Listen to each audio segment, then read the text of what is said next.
I'm Jake, and if you think feeding your dog the wrong things is harmless, you're about to be shocked. 6 weeks ago, a client of mine watched his dog get hooked up to IV fluids in an emergency vet clinic because of a gift bag of chocolate somebody left on a kitchen counter for 20 minutes. 20 minutes.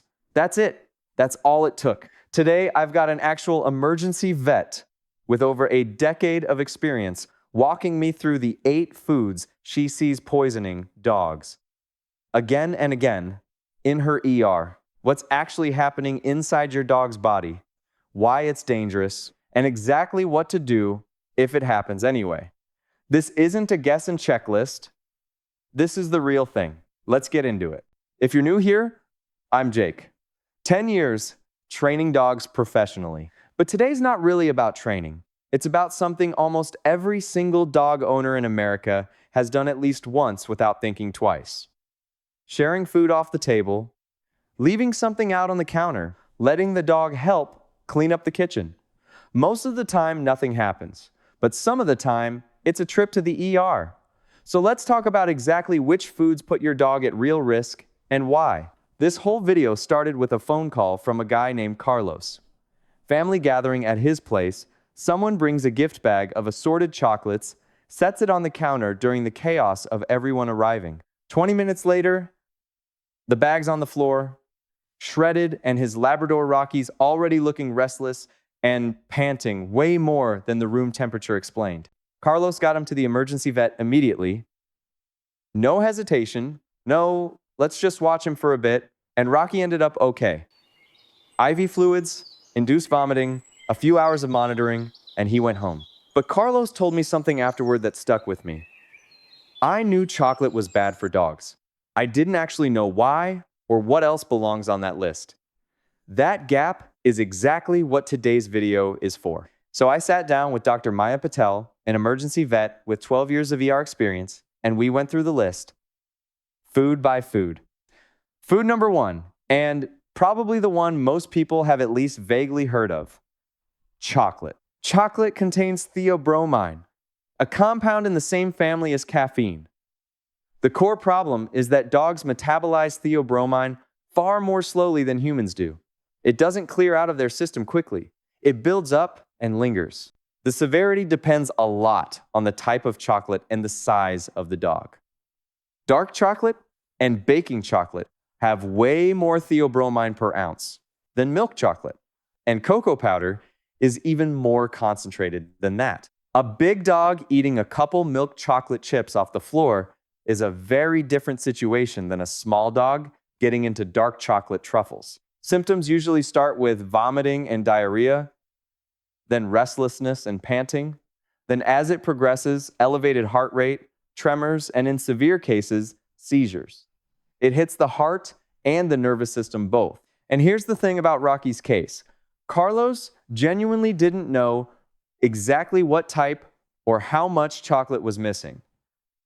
And that's actually the more common scenario than you'd think. When you don't know for sure, you treat it as the serious possibility and let the vet make that call. Food number 2 is, in Dr. Patel's experience, the one that catches people most off guard because it seems so harmless: grapes and raisins. This is one of the strangest toxicities in veterinary medicine. Honestly, we still don't have complete certainty on the exact mechanism. What we do know is that grapes and raisins can cause acute kidney failure in dogs, and it's not predictably dose-dependent the way a lot of other toxins are. Some dogs eat a bunch of grapes and are totally fine. Others eat a small handful and go into kidney failure. There's no reliable, safe amount. So the standard advice is simply none. 0, ever, for any dog, any size. That's genuinely unsettling when you actually sit with it. There's no "he's a big dog, 1 grape's fine" logic that applies here, unlike chocolate, where size and dose matter in a fairly predictable way. With grapes, there's no reliable safety margin. If your dog eats grapes or raisins, any amount, call your vet or poison control immediately. Don't wait to see if symptoms show up. By the time kidney damage is visible in blood work, real damage may have already happened. Food number 3, surprises almost every client I mention it to. Onions, garlic, chives, leeks, basically the entire allium family, in any form. This one sneaks in constantly, because it's rarely the whole vegetable that's the problem. It's garlic powder in seasoned meat, onion powder in a broth or sauce, leftover pasta with a garlic-heavy marinara sauce. People don't think of powdered seasoning the same way they think of a raw onion on a cutting board, but the compound responsible, thiosulfate, is just as present, sometimes more concentrated, in powdered form. The mechanism here's different from chocolate or grapes. Alliums damage a dog's red blood cells. It's called hemolytic anemia, where the cells rupture faster than the body can replace them, cutting into the blood's ability to carry oxygen. And it's often a slower building toxicity. A dog might eat a garlic-heavy meal and seem fine for a day or two, then start showing weakness, pale gums, elevated heart rate, sometimes dark or orange-tinted urine. That delay is part of what makes it dangerous. People don't always connect it back to a meal from 2 days earlier. So, it's almost never the raw onions sitting on the counter. It's the seasoned leftovers scraped into the dog bowl out of habit. Keep the whole allium family off the menu, powdered or not. Food number 4 is the one Dr. Patel told me she's watched grow the most over her career. And honestly, the one that scares me the most. Xylitol. Xylitol is a sugar substitute. It's in sugar-free gum, a lot of sugar-free candy, some peanut butters now, certain baked goods, toothpaste, even some sugar-free medications and vitamins. It's become really common over the last decade because it's a genuinely good option for human diets. For dogs, it's one of the fastest-acting, most dangerous things on this entire list. Here's why. In humans, xylitol barely triggers an insulin response. In dogs, it triggers a huge one. The pancreas reads it as a flood of sugar and releases a massive amount of insulin, which crashes blood sugar, sometimes within just 10 to 60 minutes of ingestion. That's not a watch and wait overnight situation. A dog that gets into xylitol can go into a dangerous low blood sugar crisis within the hour. Weakness, disorientation, vomiting, sometimes seizures. In higher doses, it can also cause acute liver failure over the following day or two, even after the initial crisis gets treated. And it's showing up in more products every single year. So, always check the label before you use peanut butter to stuff a Kong. Always check anything labeled sugar-free. If xylitol's on the ingredient list, it does not go anywhere near your dog. Ever. Food number 5, macadamia nuts. Even by veterinary toxicology standards, this one's a little mysterious. We don't fully understand the exact mechanism, but the effect is well documented and consistent. A relatively small amount, sometimes as few as 6 to 12 nuts, depending on the dog's size, can cause weakness, especially in the hind legs, tremors, elevated body temperature, sometimes an inability to stand normally for 12 to 48 hours. It looks alarming, and it should absolutely be seen by a vet. But the encouraging part is, treated appropriately, it's rarely fatal on its own. So it's less "this could kill your dog" and more "this is genuinely scary and uncomfortable and needs monitoring."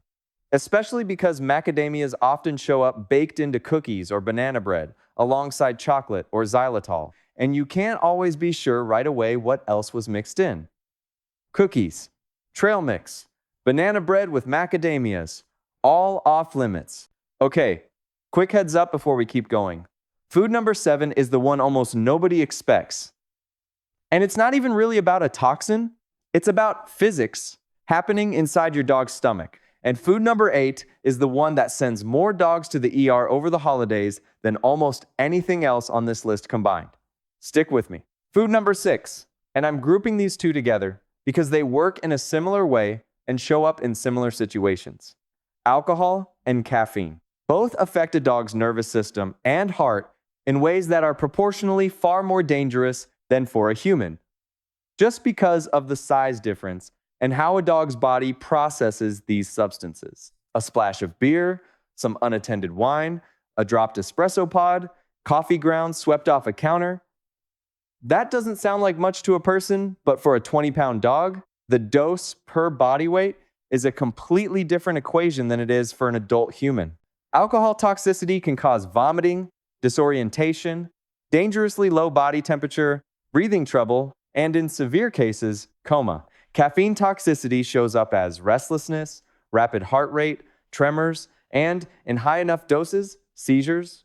Chemically, pretty closely related to the theobromine mechanism we talked about with chocolate. And notice the pattern here. Parties, holidays, backyard barbecues, busy kitchen, unattended drinks and snacks at dog nose height, a food-motivated dog, 20 minutes of nobody watching. That's the exact same setup behind an enormous chunk of the cases on this entire list, honestly.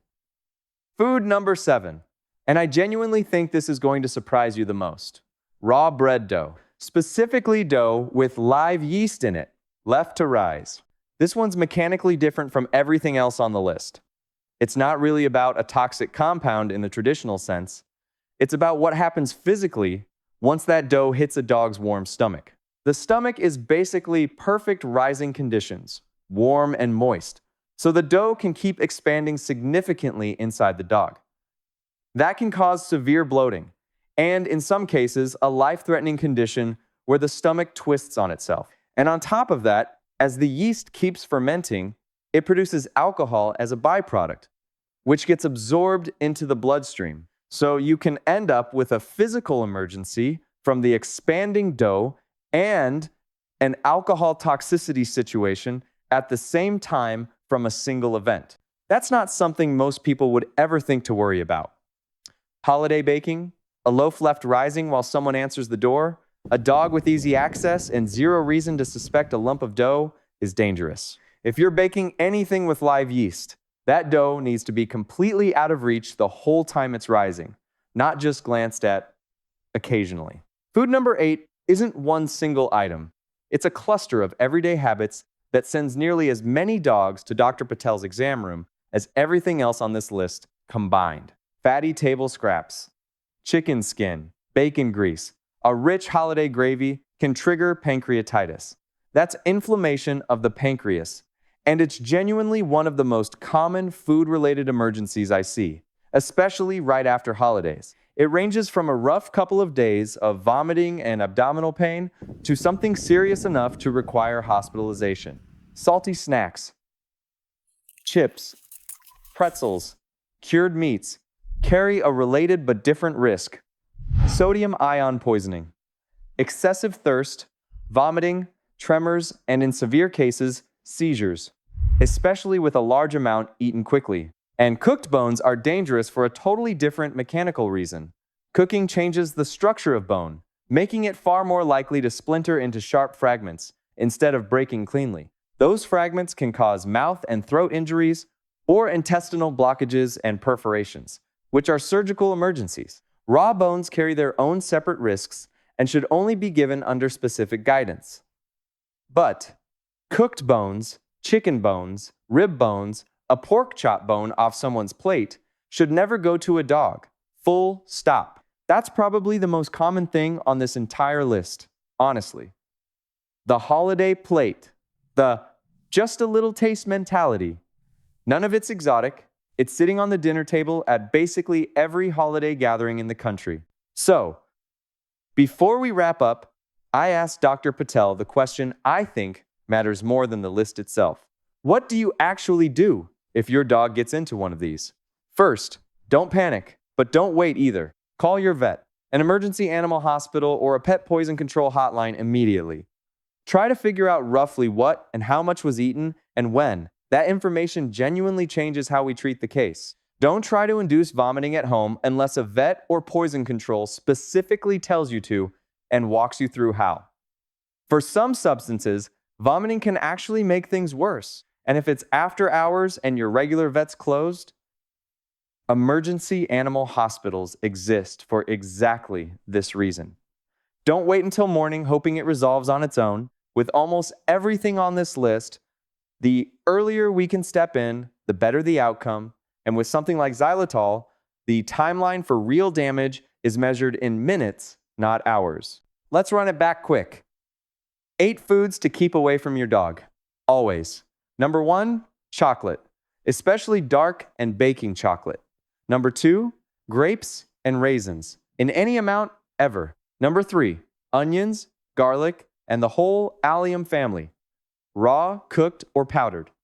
Number 4, xylitol, hiding in more sugar-free products every year. Number 5, macadamia nuts. Number 6, alcohol and caffeine.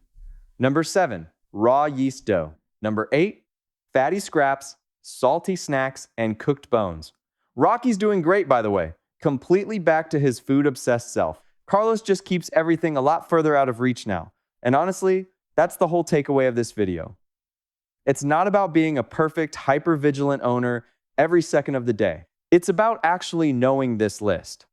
So, on the one chaotic afternoon when something gets left on a counter, you already know exactly what you're dealing with and exactly how fast you need to move.